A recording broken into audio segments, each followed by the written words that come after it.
Bem-vindo ao programa Cuidado Idoso, o seu espaço dedicado a discutir e promover a saúde e o bem-estar dos idosos. Eu sou Juliana Fernandes e hoje aqui comigo temos uma convidada muito especial, Ana Carolina. Ela que é terapeuta ocupacional com vasta experiência em gerontologia e também terapia da mão. E Ana vai compartilhar conosco a importância da terapia ocupacional para idosos. Ana, seja bem-vinda. Obrigada pelo convite. Nós que agradecemos. E vamos começar te perguntando o que é a terapia ocupacional e como ela se aplica especificamente para os idosos. A terapia ocupacional, ela é uma profissão da área da saúde, né? Ela exige uma graduação de 4 anos, então eu fiz a faculdade, né, de ensino superior durante 4 anos para você ter o diploma de terapeuta ocupacional, né? Então não é um curso, não é uma especialização, né? Exige sim uma graduação. E a terapia ocupacional para os idosos já vem pelo nome da terapia ocupacional. A gente vai trabalhar principalmente com as ocupações. Então, quais são as ocupações do idoso, né? Ele vai ter as questões de autocuidado, né? Que é pentear o cabelo, tomar banho, né? Preparar a própria alimentação, né? Se alimentar sozinho. E aí a gente vai observar dentro dessas ocupações se apresenta alguma dificuldade relacionada. A partir daí a TO vai trabalhar com ele. Então, por exemplo, que a gente estava conversando, se existe às vezes uma queixa do próprio idoso. Eu tô com uma dificuldade para escrever. Eu escrevi a vida inteira e é uma coisa que eu quero voltar a fazer, né? A gente vai trabalhar nisso para favorecer o máximo possível essa ocupação. E daí, como que a terapia ocupacional ela auxilia nessa volta a escrever? É fazendo exercícios? Isso. A gente faz uma avaliação prévia, né, para ver o que está acontecendo. Então, foi após algum diagnóstico, por exemplo, de Parkinson, né, ou então após um AVC, que às vezes a mão dominante, né, que era a mão que escrevia, foi afetada e aí ficou mais dificuldade para escrever. Então, a gente vai avaliar todos os componentes, né, o que está acontecendo, por que a pessoa ficou com essa dificuldade na escrita. E aí, a partir daí, vai ser elaborado alguns exercícios, né, para a parte prática mesmo. Então, não somente no dia do atendimento, né, nesses casos eu deixo algumas tarefas para fazer em casa, assim como exercícios que a gente faz para os braços, motores, a gente vai fazer exercício para escrita também, né? Que aí seria uma questão de grafomotricidade.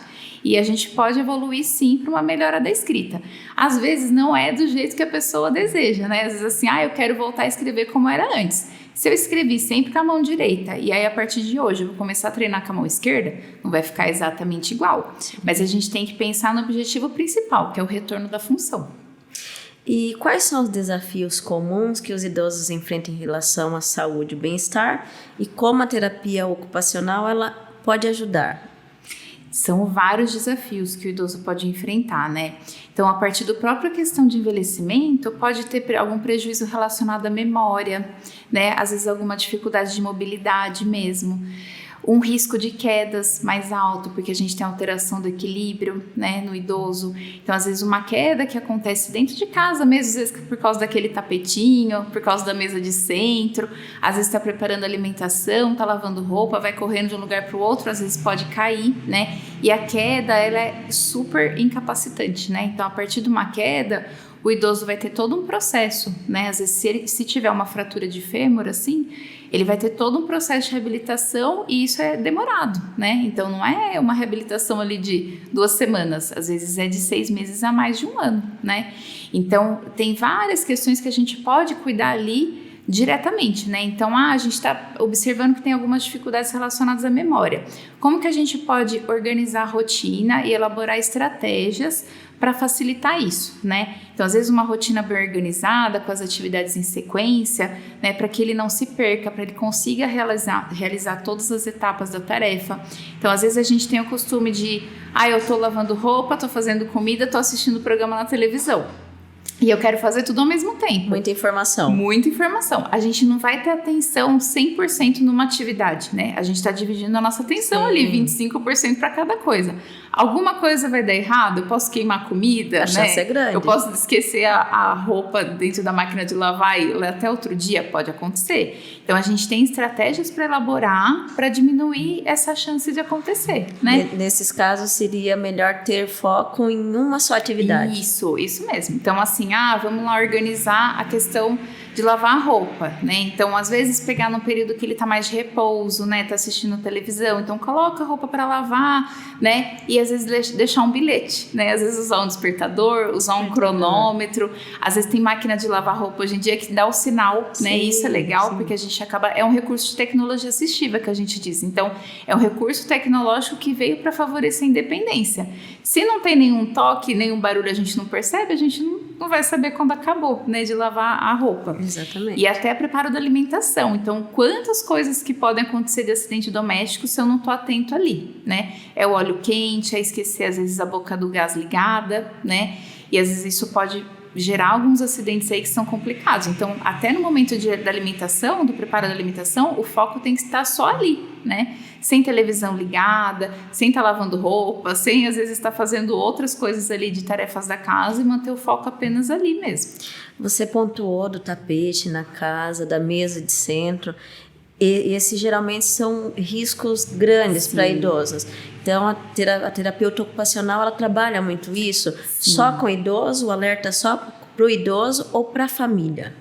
Para a família também. Eu gosto de, né, como eu faço atendimento domiciliar, eu visito a casa da pessoa, eu vou atender ela ali, né? Então, quando a gente entra na casa, a gente já começa a perceber todos os riscos, os potenciais da casa. Então é aquele degrau ali que sobe para a sala, tem às vezes um tapete imenso na sala, que às vezes enrola, às vezes traz um risco ali para tropeçar. Ou então mesinha, às vezes muito baixa, que às vezes a gente não vai ver ali numa passagem que é muito importante na casa, né? Então, quando a gente já observa isso, eu já faço a pontuação, observando que às vezes a pessoa já apresenta uma questão de mobilidade, né? Então, já tem um histórico, às vezes, de queda, ou então já tem uma dificuldade de marcha, e aí a gente percebe que tem obstáculos ali, a gente já pontua, né? Eu gosto de fazer um relatório, às vezes, com foto, né? Então, a hora do banho, como que a gente tem que organizar para evitar o risco de queda? A gente sabe que tem lugares da casa que tem o maior risco, né? Que é o banheiro, principalmente o banheiro, sim, né? Então, às vezes eu não uso nada de proteção antiderrapante, às vezes o piso é super liso, né? Eu vou usar sabonete e vai ficar mais liso ainda. Às vezes o idoso já apresenta alguma comorbidade, né? Então, ele já apresentou, né, um acometimento de um AVC ou tem um Parkinson e às vezes continua tomando banho em pé, né? E aí tem uma alteração de equilíbrio ali existente, com certeza, né? Como que a gente vai falar que tá 100% seguro? Tomar um banho em pé...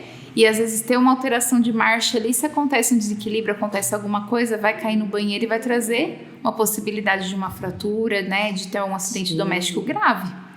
E quando essa mobilidade é assim, da memória, por exemplo, alguém que teve um Alzheimer, como, sim, que você aborda, como que trabalha, como que trata isso? O Alzheimer a gente tem que pensar principalmente no bem-estar do idoso, né? Então, se a gente observa ali, tem que ver os graus, né? Então, é um princípio de um Alzheimer, né? Às vezes até o próprio idoso nega, mas a família olha, né? Eu quero que comece as atividades, né? E aí a gente vai trabalhar com estimulação cognitiva, vai trabalhar em cima de avaliar as atividades que fazem parte do cotidiano, porque muitas pessoas, não sei, né? Nas casas que eu visito, nas famílias que eu acompanho, o idoso está aposentado, está com poucas atividades lá realizando em casa, né? E aí recebe o diagnóstico de Alzheimer. O que ele faz?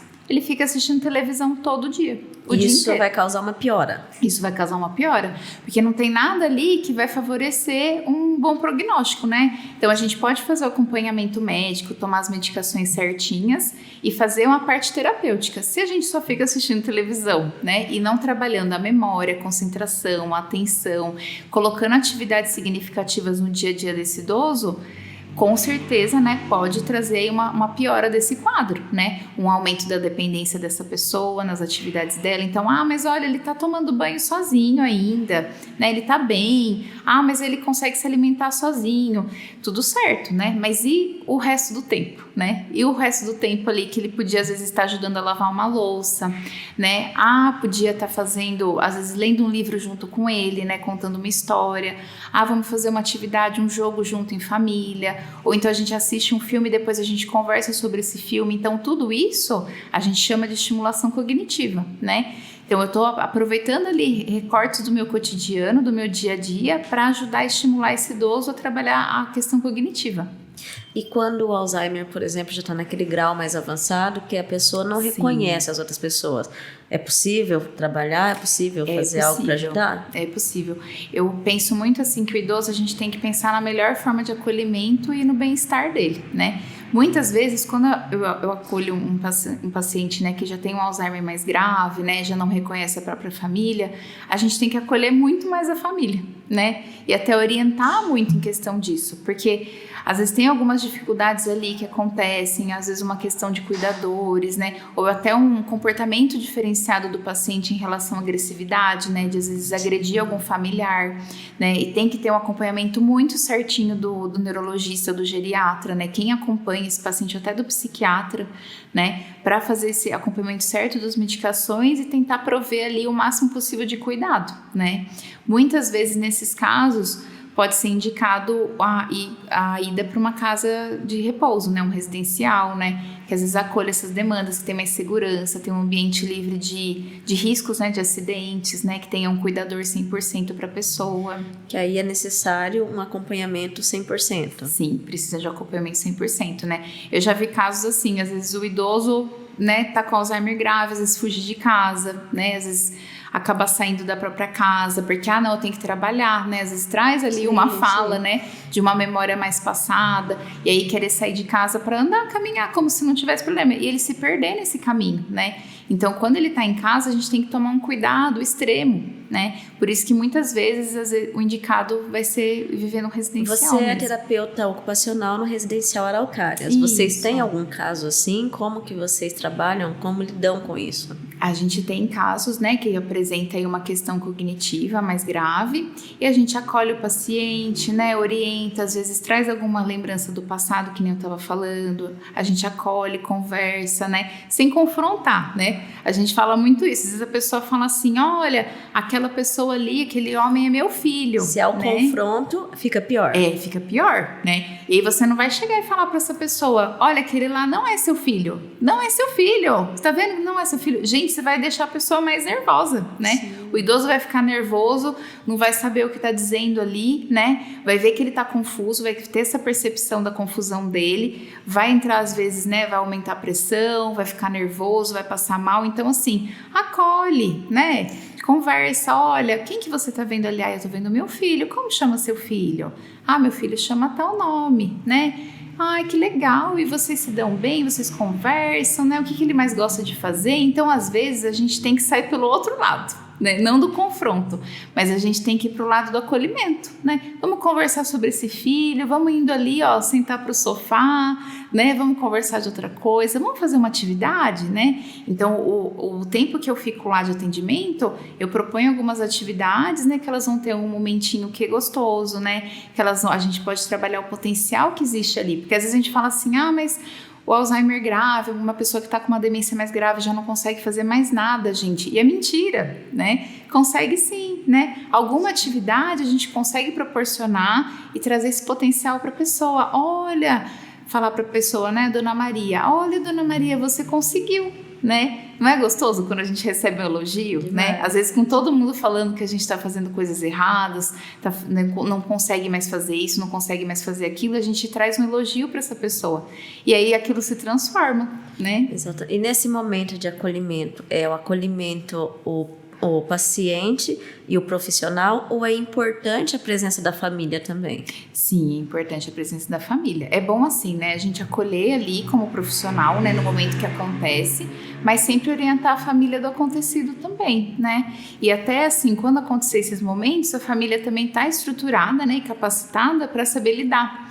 Porque às vezes a pessoa se frustra, então quantos filhos e filhas, né, a gente conversa e fica, mas ela não entende, eu falo, ela não entende, eu já falei que ele não tá aqui, eu já falei que ele já morreu, eu já falei que ele foi embora, eu já falei que, sabe assim, várias coisas, e não é essa forma que a gente vai lidar, né, é justamente o contrário, né, então não adianta você ficar insistindo, falando que aconteceu isso, né, vamos pelo outro lado, né, a gente tem que, às vezes, questões de saúde mental, neurológicas, a gente não vê, né? Mas a fala da pessoa diz muito. E às vezes a gente fica ali batendo de frente e não compensa, não vale a pena, né? Além da gente trazer uma tristeza ali, às vezes um conflito, né? A pessoa ficar nervosa, irritada, a gente não tá ajudando em nada. Vai só piorar o quadro. Vai só piorar o quadro, com certeza. E quais são as principais áreas ou aspectos da vida do idoso que a terapia ocupacional pode influenciar positivamente? São muitas as áreas, né? Então, que eu tava falando do autocuidado, né? Muitos pacientes, às vezes, né? A gente chega lá na primeira queixa. Qual que é a sua queixa? Eu não consigo tomar banho sozinho, né? E essa questão do autocuidado, ela é grave, né? Então, eu passei a vida inteira. Quando a gente fala do idoso diferente da criança, a criança, ela vai aprender ainda a fazer essas coisas. Ela não sabe, ela nunca fez, né? E os responsáveis vão ensinar, os pais, né? Agora, o idoso, ele passou uma vida inteira fazendo tudo isso, né? Quando acontece um AVC, o Parkinson, alguma sequela pós-Covid, ele não consegue mais. E aí, vê a esposa, ou às vezes a filha, ou o filho agora tendo a responsabilidade de dar o banho nele. Dizem que quando a gente fica idoso, a gente volta a ser criança. É mais fácil lidar com o idoso? Ele é mais trabalhoso que com a criança ou não? Olha, é teimoso? É diferente, né? Eu acho que é diferente, porque a criança, ela tá ali e ela tá disposta ali a aprender, né? Às vezes a família é uma resistência de, às vezes, continuar fazendo por ela, mas a criança ainda não sabe fazer. Então tá ok, né? A gente vai ensinando, vai conversando, ela vai aprendendo, a família vai observando e vai fluindo num ritmo tranquilo. O idoso, às vezes ele fica bravo, né? Então assim, né? Porque ele já viveu aquilo, já tem essa experiência. Viveu, né? E aí ter a filha, às vezes, dando banho é uma situação, além de constrangedora, e às vezes ele tá consciente de tudo. Isso tanto pro idoso homem quanto pro idoso mulher. Quanto mulher, é verdade. E aí ele tá consciente de tudo aquilo que tá acontecendo. E ele às vezes né, teimoso, né? Que nem você falou. Assim, eu consigo fazer, eu sei fazer isso. Ela que não deixa, ela que quer fazer pra mim. Por quê? A família tá preocupada, né? Já aconteceu uma queda, tá preocupado dele entrar no banho e passar mal, e desmaiar, acontecer alguma coisa. É uma preocupação viável. Por isso que é importante na terapia ocupacional, a gente vai até lá, verifica, então, como que tá sendo esse banho? Tá sendo em pé com o cuidador, com o acompanhante. Tá sendo sentado. Eu uso barra de apoio. Não uso barra de apoio. Uso chinelo, não uso chinelo. Eu tomo banho na banheira. Então, assim, de acordo com o lugar, né, do banho, vai ter várias dificuldades ali, como as pessoas estão fazendo. Então, às vezes, o idoso tá lá, né, com toda a dificuldade de equilíbrio, de marcha, tomando banho em pé. É indicado para ele? Com certeza não, né? Se a gente for pensar pra gente, adulto, que não tem nenhuma dificuldade de marcha, a melhor forma de tomar banho é sentado, né? Porque a gente tá mais seguro, a gente tá num ambiente ali molhado, né? Quem que nunca caiu nenhuma vez? Cheio de riscos, né? Então. Cheio de risco. Então, assim, o melhor jeito seria a gente tomar banho sentado? Seria. É um costume? Não é. Não é um costume. Então, pro idoso que está acostumado a vida inteira a tomar banho de pé, quando começa a tomar banho sentado, fala, mas não é o mesmo banho. Não é o banho que eu tô acostumada a tomar. O banho que eu tomo de pé, eu fico mais limpo. Entendeu? Dá uma diferença, sim. Só que a gente tem que pensar na segurança, né? Então, o risco de cair, de acontecer alguma coisa, essa pessoa tem uma perda maior funcional, é muito grande, né? E até assim, com aos pouquinhos, né? Melhorando o equilíbrio, melhorando, né? O desempenho dele ali funcional, ele pode até voltar a tomar banho em pé, né? Em algumas etapas ali, a gente pode ir conversando sobre isso, mas tem uma forma certa de fazer, né? Então a gente tem que entrar no acordo. Eu não chego mandando em ninguém, né? Quem sou eu, né? Eu vou lá, converso, pergunto como tá fazendo, sugiro uma adaptação. Geralmente eles aceitam numa boa ou tem muita resistência?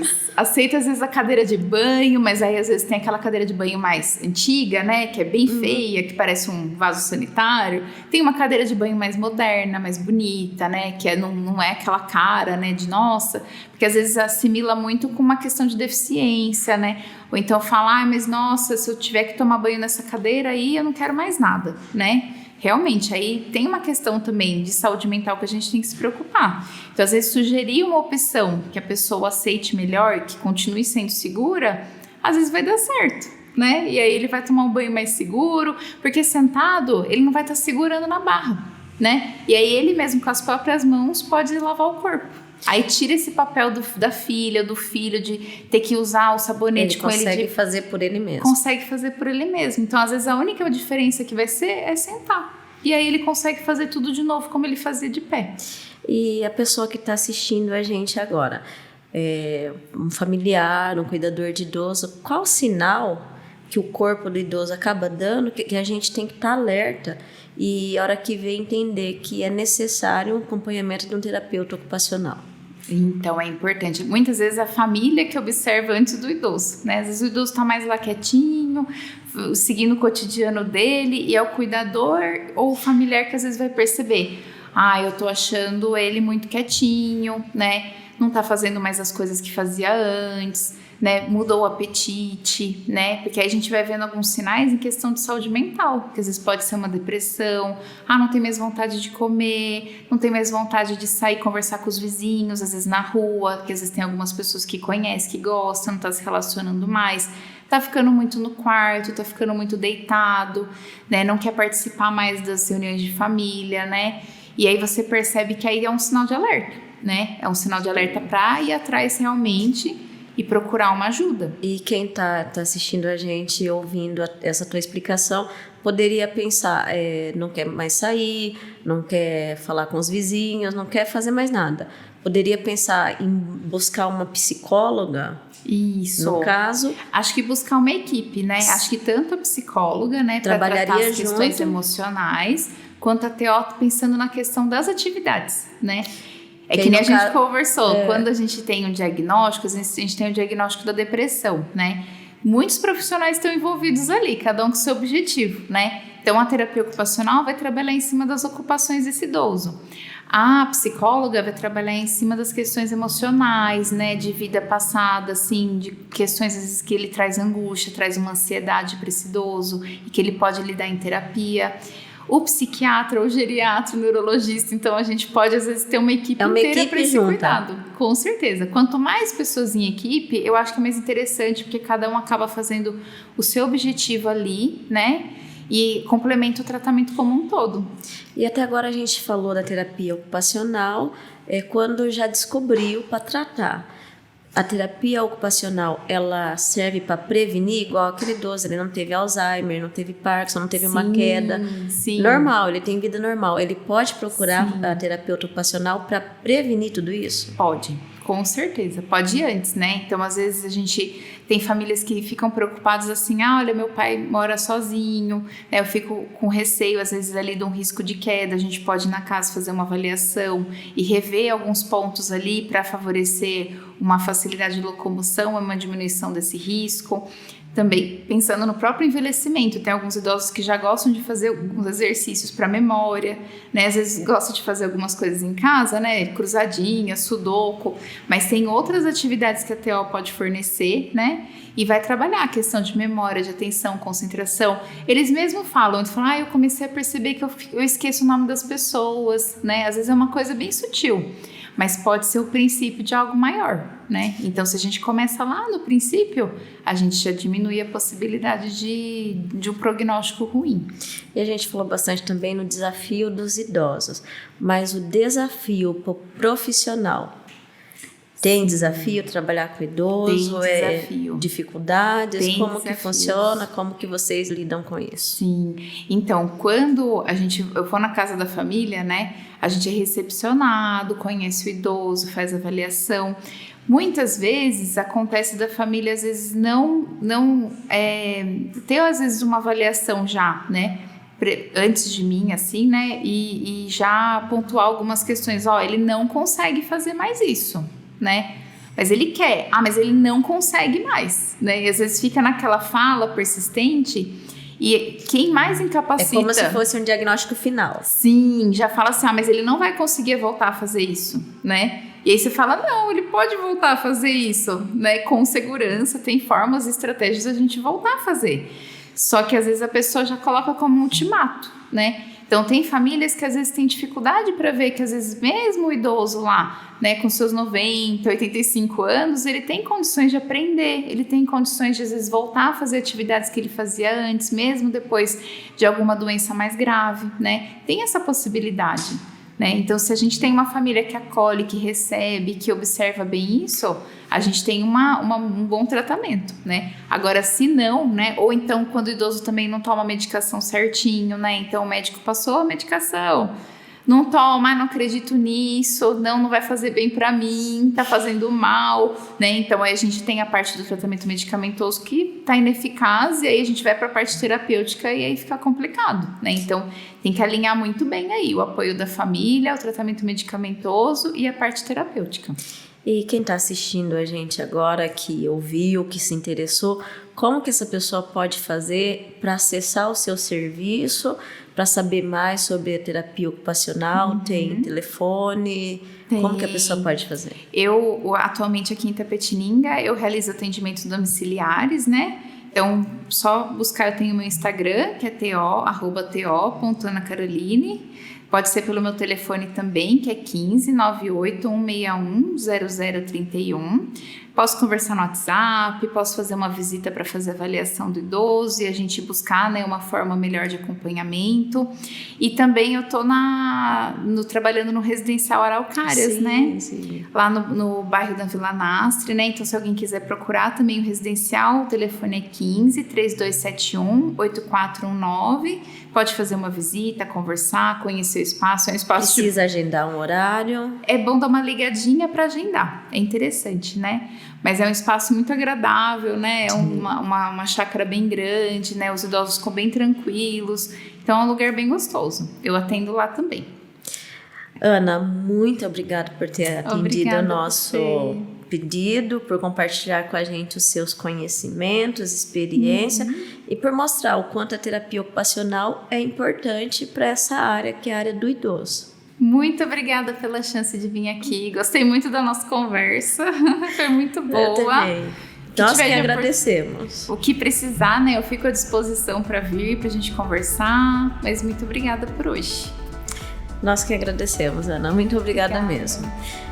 E obrigada a todos vocês que nos acompanham em nossos canais. Fiquem atentos para os próximos episódios, onde continuaremos explorando temas importantes relacionados à saúde do idoso. Beijo a todos e até a próxima.